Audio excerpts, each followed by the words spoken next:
ബൈബിളിൽ മാത്രമല്ല ഈ ചരിത്രമുള്ളത്. പുരാതന മെസൊപ്പൊട്ടേമിയൻ ലിഖിതങ്ങളിലും ഭാരതീയ പുരാണങ്ങളിലെ മനുവിന്റെ ചരിത്രത്തിലും ഒരേ പ്രളയം ആവർത്തിക്കപ്പെടുന്നു. പരസ്പരം ബന്ധമില്ലാത്ത ഈ സംസ്കാരങ്ങളെല്ലാം എങ്ങനെ ഒരേ ചരിത്രം പറയുന്നു? ഉത്തരം ഒന്നേയുള്ളൂ. മനുഷ്യവംശം കണ്ട ഏറ്റവും വലിയ ആ മഹാപ്രളയം ഒരു ചരിത്ര സത്യമായിരുന്നു. ആ പ്രളയത്തിൽ നിന്ന് ലോകത്തിന്റെ വിത്തുകളെ സംരക്ഷിച്ച നോഹയുടെ ആ മഹാപേടകം ഇന്നും ഭൂമിയിലുണ്ടോ? തുർക്കിയിലെ അരാരാത്ത് പർവ്വതത്തിന്റെ മഞ്ഞുപാളികൾക്കിടയിൽ ശാസ്ത്രലോകത്തെ ഞെട്ടിച്ചുകൊണ്ട് ഒളിഞ്ഞിരിക്കുന്ന ആ നിഗൂഢത എന്താണ്? നമുക്ക് ചരിത്രത്തിന്റെ ആഴങ്ങളിലേക്ക് ഇറങ്ങിച്ചെല്ലാം.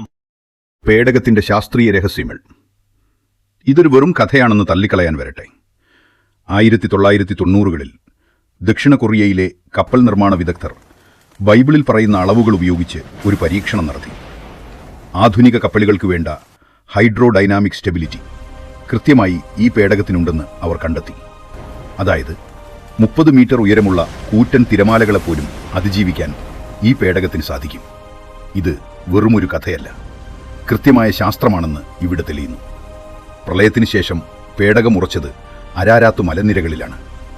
നൂറ്റാണ്ടുകളായി പര്യവേക്ഷകർ അവിടെ തിരച്ചിൽ നടത്തുന്നു. 1949ൽ ഒരു US രഹസ്യാന്വേഷണ വിമാനമെടുത്ത ചിത്രങ്ങളിൽ പർവ്വതത്തിന് മുകളിൽ കപ്പലിന്റെ ആകൃതിയുള്ള ഒരു ഘടന കണ്ടെത്തി. ഇതാണ് അരാരാത്ത് അനോമലി എന്നറിയപ്പെടുന്നത്. മറ്റൊരു പ്രധാന ഇടം ദുരുപ്പിനാർ. ഇവിടെ മണ്ണിലുറച്ച കപ്പലിന്റെ ആകൃതിയിലുള്ള ഭാഗം ഇന്നും കാണാം. 1970കളിൽ റോൺ വ്യാറ്റ് എന്ന പര്യവേക്ഷകൻ ഇവിടെ നടത്തിയ റഡാർ സ്കാനിംഗിൽ കപ്പലിന്റെ വാരിയെല്ലുകൾ പോലുള്ള ഘടനകൾ കണ്ടെത്തിയിരുന്നു. അദ്ദേഹം അവിടെ നിന്ന് കല്ലായി മാറിയ മരക്കഷ്ണങ്ങളും കണ്ടെടുത്തു. CIA-യും നാസയും പലതവണ ഈ പ്രദേശം നിരീക്ഷിച്ചിട്ടുണ്ട്. അവരുടെ ഹൈ റെസല്യൂഷൻ ചിത്രങ്ങളിൽ കാണുന്ന ആ വസ്തു വെറും പാറയാണോ അതോ മരമാണോ?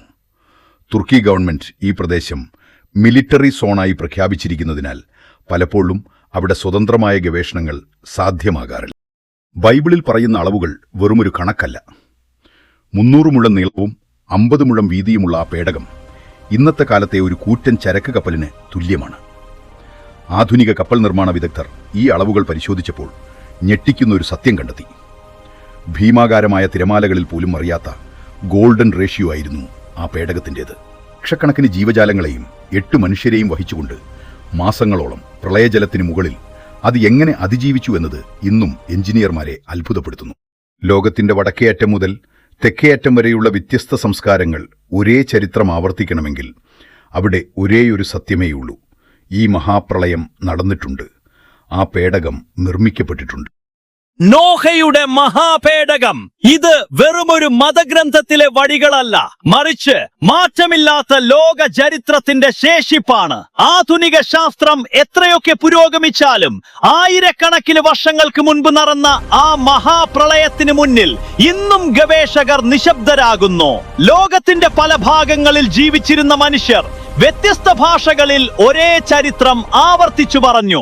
ആ ആവർത്തനങ്ങളിൽ ഒളിഞ്ഞിരിക്കുന്ന ഒരു വലിയ സത്യമുണ്ട്: മനുഷ്യവംശം ഒരു വലിയ വിനാശത്തെ അതിജീവിച്ചു എന്നത്. അരാരാത്ത് പർവ്വതത്തിലെ ആ മഞ്ഞുപാളികൾക്കും കല്ലായി മാറിയ മരക്കഷ്ണങ്ങൾക്കും ചിലത് പറയാനുണ്ട്. അത് കേൾക്കാൻ ലോകം ഇന്നും കാത്തിരിക്കുകയാണ്.